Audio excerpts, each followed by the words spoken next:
Vegan is the new norm. Welcome to Royce Airs episode 25, where we have the ridiculously handsome, awesome Mr. Adam Sugalski. Stay tuned.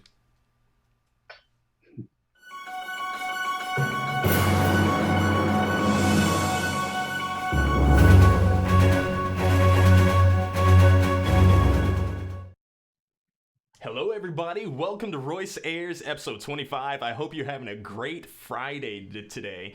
Everything is excellent because you have to tell it to yourself and believe it, because if you don't, nobody will. You may have noticed my new piece of hardware today. We're trying a little something new, a little something different. We'll talk about that in just a little bit. I want to recap just a little bit on the show yesterday. Whenever I was by myself, I got a lot of good positive feedback about that. But the one thing that I got from two people is that I should come up with a shorter version of why I am vegan. Something that I could just sell to people, let them know in 10 words or less as to why I'm vegan. So I thought about it long and hard, and if somebody was to ask me, Royce, why are you vegan? I would say astral projection and lucid dreaming. Have you ever heard of that? Go research it. Yeah. Today, speaking of research, the word of the day is fervent. Fervent, what does that mean? It means having or displaying a passionate intensity. Having or displaying a passionate intensity. Did you like how I closed my eyes to pretend that I have it memorized? I'm going to use that in a sentence. I am very fervent about my vegan principles, and I hope you are too. We're going to keep on using that throughout, and this is an interactive talk show. I have my little handy dandy iPad here.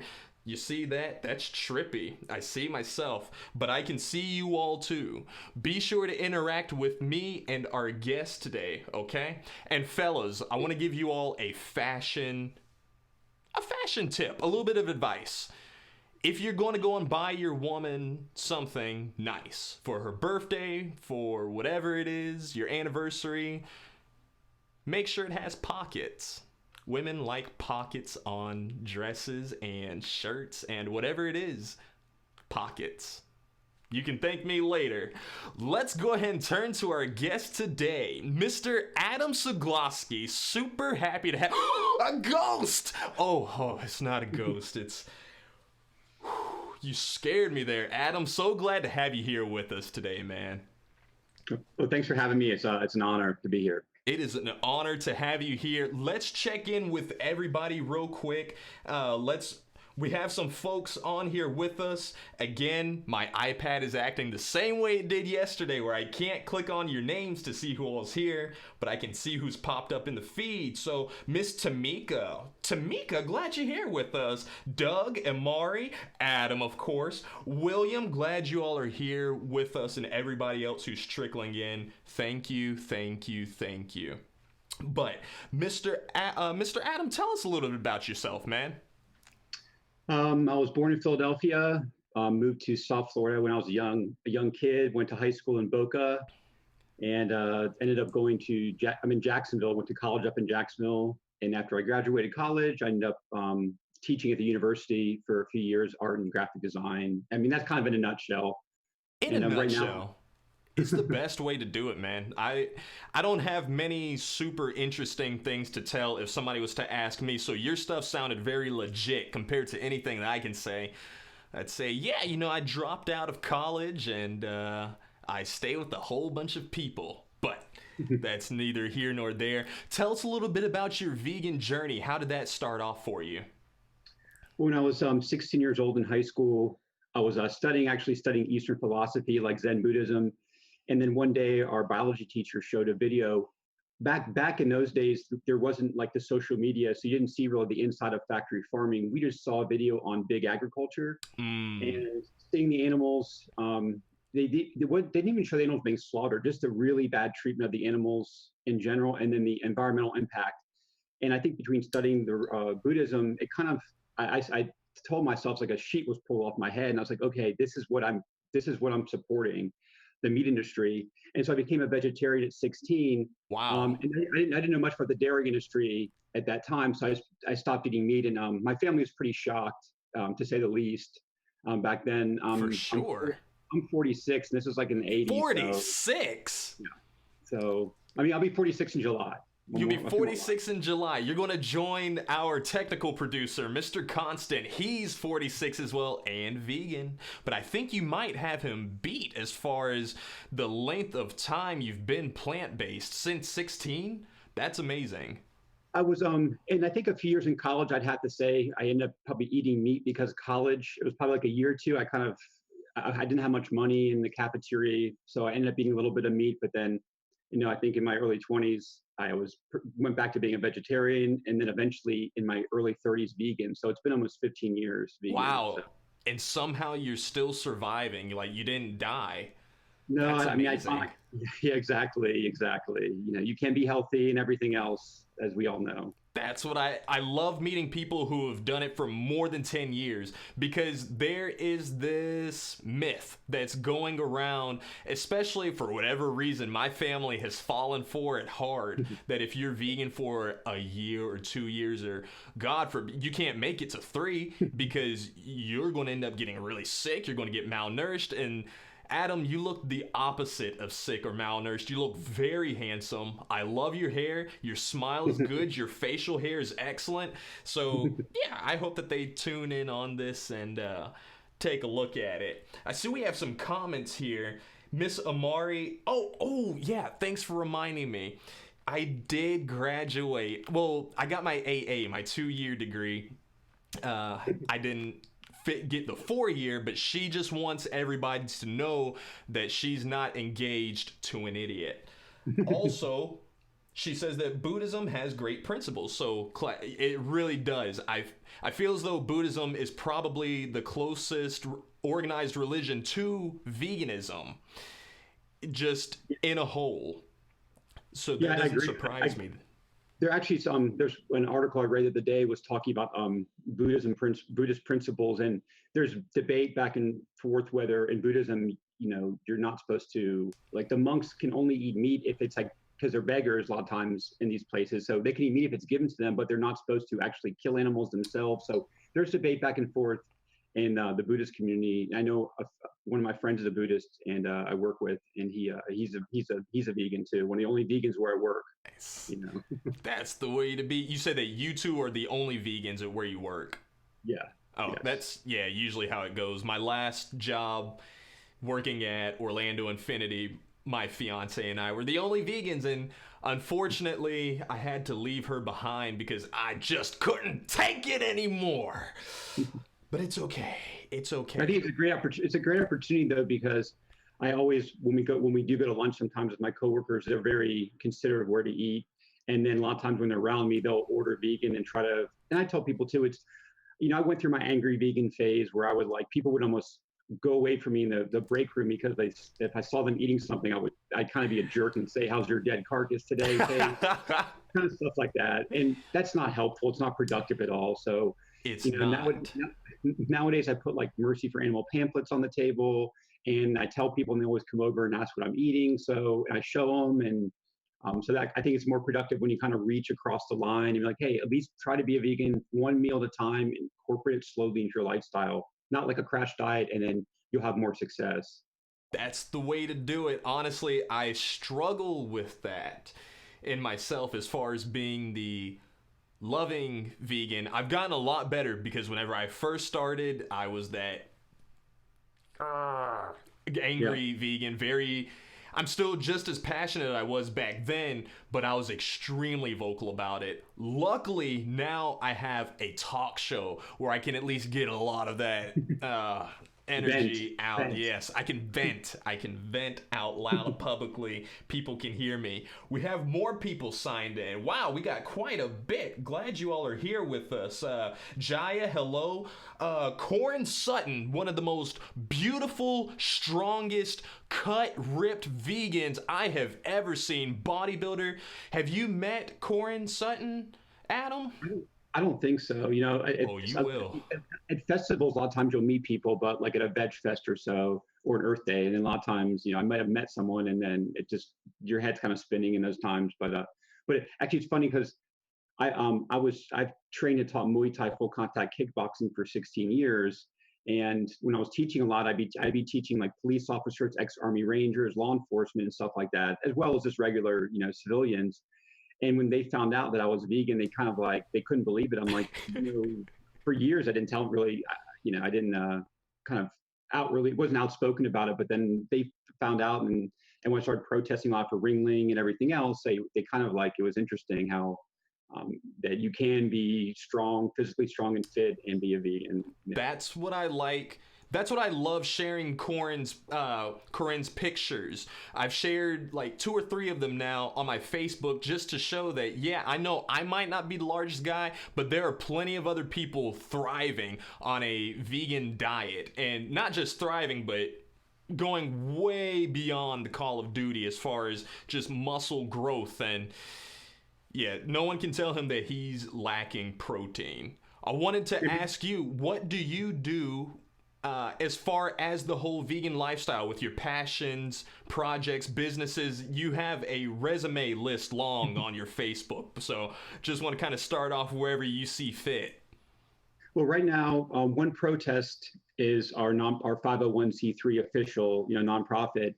And, what we do with our nonprofit is we protest and we investigate, and then we try to empower the community to make change. Like Ringling Brothers was kind of where it all started for me in 2006, protesting. And then around 2010, I ended up taking over the protest group, and my background's in advertising, marketing as a graphic artist. So I saw where there was a real kind of a need for the messaging to change and treat the protest as almost like a full-fledged marketing campaign. And that's how I kind of got started. So that kind of translates over into the new website we launched called oneposter.org. One Poster. One Poster. So you can actually go there and download posters. I'm going to click on it right now so I can tell you, you can get posters for captive marine animals, carriage horses, circus abuse, against the humane meat movement, pup mill abuse, rodeo abuse, trophy hunting, zoo abuse. And we want to enable people to download these posters for free. And then we have like a protesting 101 section where it kind of gets you started into effective protesting. We're very peaceful. We follow Martin Luther King as pretty much my idol as far as protesting. Where my methodology came from was watching the civil rights movement and how, marching to Selma for the civil rights, for Black voting rights, and what they had to endure from the whips and the dogs and the police brutality. But he always kept his head high, and he did it the right way. And that's kind of the way I see the animal rights movement should be. That's the way it should be. That's the way that I believe is going to help people really understand, okay, you're not just trying to bash me or crucify me as far as, my meat eating habits or beliefs, but, you're just showing me the other way. And that's a big thing that's a big thing right now, dealing with trophy hunting and hunting in general, because you have a lot of vegans and animal rights people like to lump all hunters in. And of course, myself, I would never hunt, just for sport or even survive, because I can get food at the grocery store. But you can't demonize all hunters, because they're there's some hunters that basically they live off the land. Now, I don't choose to do that, but then there's guys who trophy hunt and just kill for sport, and there is a gray area there. And I think if we lump all hunters and attack them, and we're not doing ourselves any good, because especially in Florida, there's so much rampant deforestation. At some point, you got to sit down at the table with the person you disagree with and go, hey, we need to save these forests, and how are we going to do that? There has to be at least talk and compromise in certain ways. So that's one thing I've really learned. You have to talk to their side and at least get their. You might disagree and walk away, but you have to be civil and willing to listen. I never thought about it that way as far as the different types of hunters. I know that there are those trophy hunter folks, but I have lumped them into the categories of just hunters. Hunting is bad, murder is murder. So can you talk a little bit more about that as far as you said protecting the forest? How does that correlate to trophy hunting? Well, it's in Florida, we, groups coming together, we stopped the Florida black bear hunt in 2016, 17, and 18. And going to all the FWC meetings, there are certain hunters that, there's no point having a conversation, because they're just, at one point I had bodyguards at one FWC meeting because so many threats I was getting. pictures of dead animals. I was getting emailed to me, messaged to me all the time. Mm. But then there's some certain hunters there that were on our side. And so I thought it's, I don't like when we just lump them all together, and we might disagree with them, but a subsistence hunter in Alaska, that's all they're living off the land, a Native American, is very different from someone going on the weekend to shoot a bear for fun. There's a big difference. I just think people need to see there is a difference. And as far as saving our forests go, you know, if you've driven around Florida in the past year, everywhere to my drive down south to see my parents, it's like some new swath of land is gone. The forests are disappearing all around Yeah, us. Tallahassee has that like crazy. Yeah. Yeah, Jacksonville, Orlando, South Florida. So I just think that they want to hunt, and they want to hunt on their land, and we want to protect the land. And the more we sit there and fight each other, the more the developments just basically, they like us to fight each other and to be on opposite ends of the spectrum. That way they just get away with everything. So I don't know what the solution is, and I'm not promoting hunting whatsoever. But I just think we have to have a different tone with it when we start to address these issues. That makes a lot of sense. That makes a lot of sense for sure.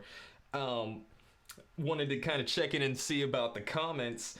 We have Mr. William, makes a lot of sense. He puts diets die, veganism is a lifestyle, which, yeah, it is a lifestyle. I try to let people know that it's an ongoing, evolving lifestyle at that. As we get more information, as more problems arise, we just try to, we don't say that we have the perfect solution. Kind of like what you were just saying, that it's big issues to tackle, but we always try to look at it from a standpoint of compassion, love. We're not going to, Exactly. we try to align the values. It's a kind of the same thing when we were protesting Ringling Brothers all the time. We'd have certain protesters come out and yell and scream, and all that does is put up a mental wall instantly with the person you're trying to talk about. And I was a big leafleter. I'd get a stack of leaflets, and I'd walk into crowds of hundreds of people and to say, would you listen to me? I've investigated circuses. I've seen the abuse firsthand. And I can tell you, and I'm not being paid to do this. I'm doing this for the animals stuck in these cages and then chains behind the show. And I tell people, you first have to show the circus goer compassion. Because if you don't show them compassion, how in turn will they give compassion towards the animals? So it's kind of this pay it forward mentality. And I think the us against them approach doesn't work. And like you said, being a vegan is a lifestyle. Like when I drive down the street, I'm always looking, is there an injured animal? If I see it, I help it. I mean, it's like you just kind of operate on a whole different, I guess, level than other people do when you are kind of living the vegan lifestyle. It's like a full circle. You can't escape it. That's so true. Even whenever people say, well, you're wearing leather shoes, but you're vegan, so you've changed your diet, you won't eat it, but you'll wear it. And I let people know that no, it's a full circle thing. If I don't eat it, I'm not going to wear it. I prefer not to have it anywhere part of my life. And even I haven't had that experience yet as far as driving by and seeing an animal needing help, but I kind of always low-key want that to happen because I want to be able to pop up at my house one day and show my fiance, like, hey, we have another new cat. So, but whenever I see different videos on social media, whenever I do feel more for the animals than I did earlier in my life. Whenever people say, well, oh, of course you're vegan because you love animals, I have to say that it wasn't always that way. At one point, I was just like anybody else. I was like an ass to animals.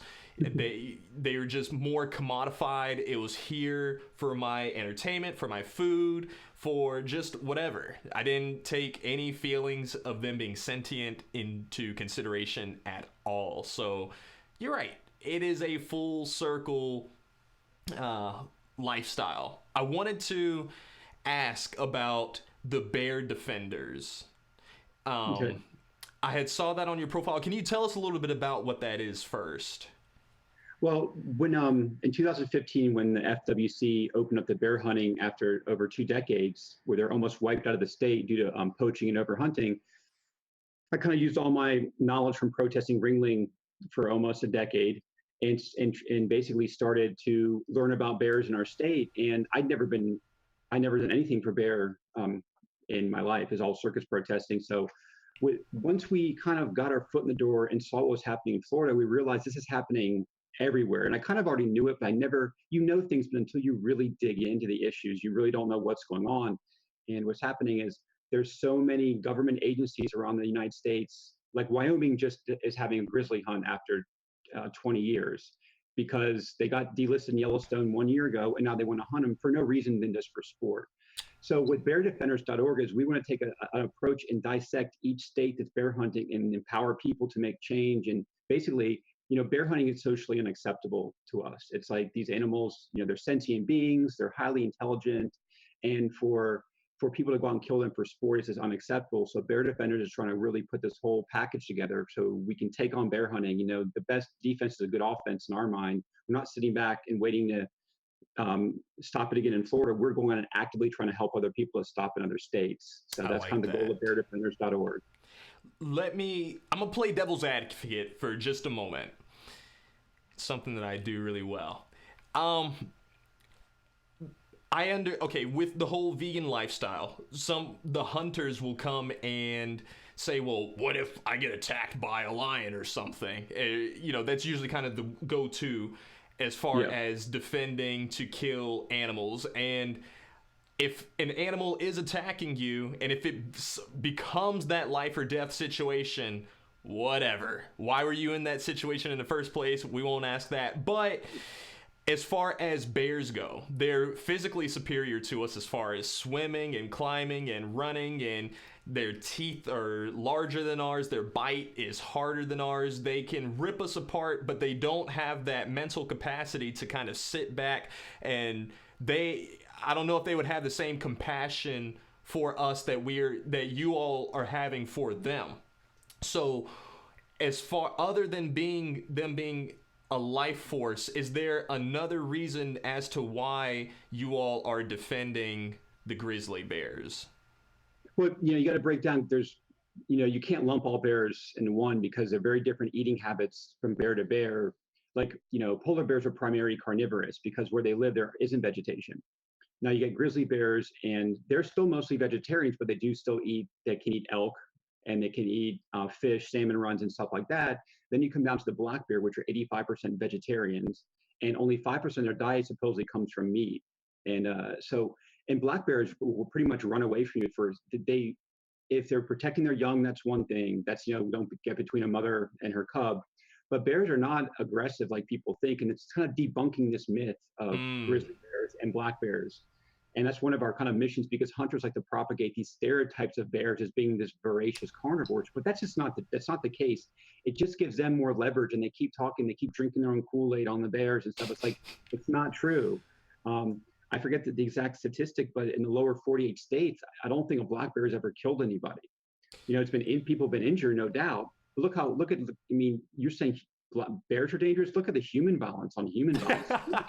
Dangerous, So that's kind of our take. We approach hunters. We approach them with statistics and facts, not emotion. Yeah. Yes, I think they're beautiful animals and shouldn't kill them, but they're not voracious carnivores like they're portrayed. And that's, like I said, one of our stereotypes we're trying to break for bears. Thank you for that, because I grew up on property where sometimes there would occasionally be a bear, and this was in my earlier journey, non-vegan journey. We would hear about the bear, and everybody would immediately get scared, get very fearful that, well, oh no, we have old people out here that aren't going to be able to run away from bears if they want to walk around and enjoy, the property.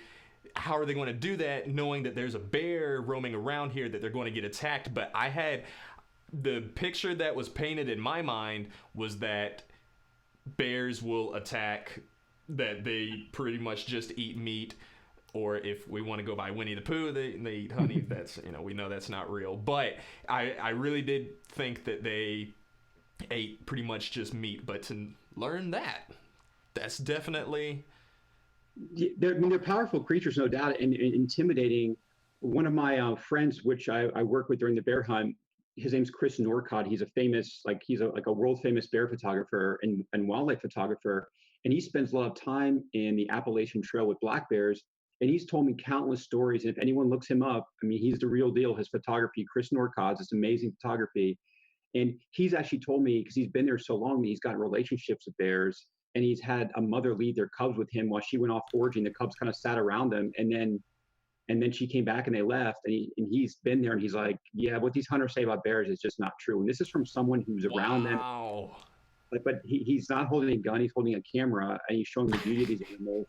And he allowed us to use his photography during fighting the bear hunt, so we could show the world how beautiful these animals are.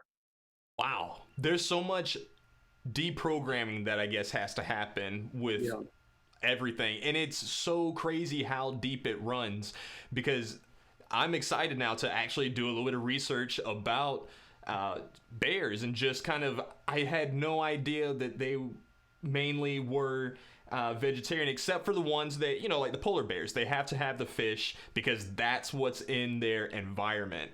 We had seals and everything else. Yeah, there's no where they get it. There's nothing else for them to eat. But like grizzly bears have a lot of other choices. But they do have a lot of salmon. They do eat elk. But like I said, they're powerful animals. They should be respected. And there's all sorts of protocols when you encounter a bear in the wild, what to do and what not to do. And it's, you know, what and the should biggest one do if they approach one? Yeah, it depends with black bears. There's difference between black and grizzly, but I think one of the biggest problems is, you know, whenever a bear gets in somebody's trash or hurts somebody's pet, or maybe gets a HBC, which is human bear conflict, we sit there and blame the bear. What we don't do is blame ourselves for destroying their forest, taking away their food sources, and then leaving our garbage cans out. Like you know, like in Longwood, you put up your mansions everywhere and take it on the forest, and all of a sudden a bear's getting in your trash. Don't blame the bear, blame yourself. And at a certain point, these bears are gonna have no place to go. And I think humans always like to blame the bears, and this happens, and no, it's our fault. Let's fix this, you know, through education and through compassion, and not through a bullet. That's one of the things that I try to expound on whenever you know, non-vegans will tell me that, well, we have to do population control because these animals are everywhere and it's going to become a problem. People need to understand that we are all sharing the same planet. There's no, oh, this is mine and this is theirs. They don't see that line. So we keep pushing them back and back and back. And that was what was happening to me and my family. We own some property out there in Tallahassee. And with the whole deforestation, that's whenever we would start seeing more and more bears pop up in our area. And that's what would get us scared.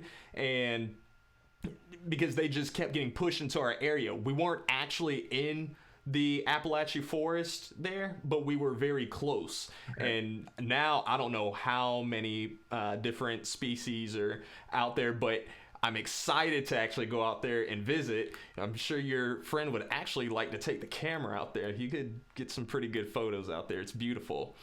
But yeah, I definitely see.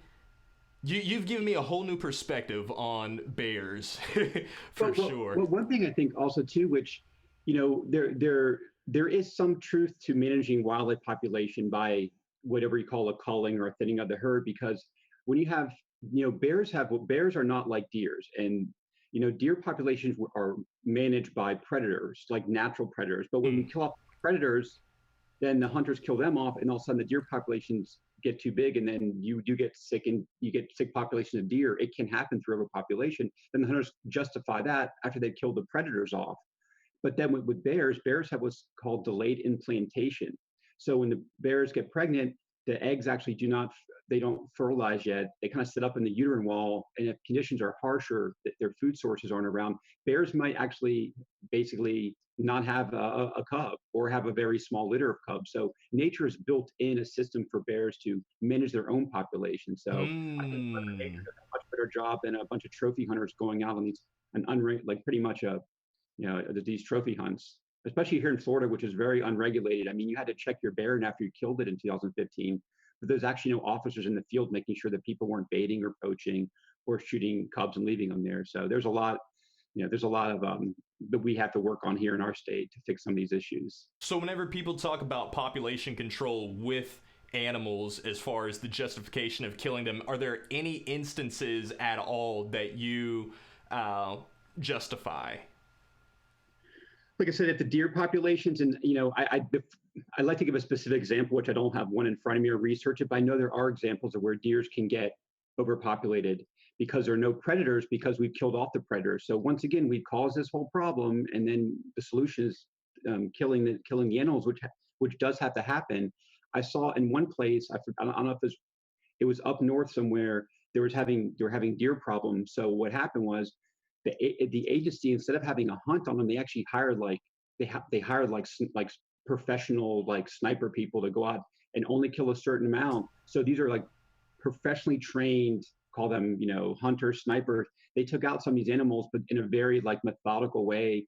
A lot of times when you have hunts with this got weekend warriors going out there, they might shoot an animal and it might run off and they might not find it. Like I know in Ocala a few years ago, we were documenting hounding, where the people let dogs go to chase animals down, and we found that someone had shot a underweight doe in the woods, and let her there to die. She was already dead, but they just let her there to die, and she was off the side of the road. So the person who shot her must have seen her there. So there's a lot of stuff going on with hunting that is just very unethical in our state. And these are things, because of fighting for the bears, we've learned so much about this agency, and we try to work with the FWC. I'm actually friends with Sarah Barrett, one of their top biologists, and so we're building a rapport with them. So hopefully we can change the system from within as well. For sure, for sure. Well, Mr. Adam, this has been really fun having you on with us today. I learned a lot, seriously. Like, thank you. Thank you for coming with us. And I hope everybody else got to learn a lot too. And thank you all so much for coming to join us today. It seriously means a lot to have you all here with us each and every single day on the Royce Ayers Show. Would you like to be interviewed? Or maybe you can sponsor us? Help us continue growing? Send us a message on the Royce Ayers Facebook page. We will be with you shortly. And be sure to subscribe to our YouTube channel as well, because we're working on getting to that 100 subscribers, so that way we can have our own custom URL. So please do that. Have a good, safe weekend, everybody, and best believe we look forward to seeing you on Monday. Royce Ayers Ashcroft signing out.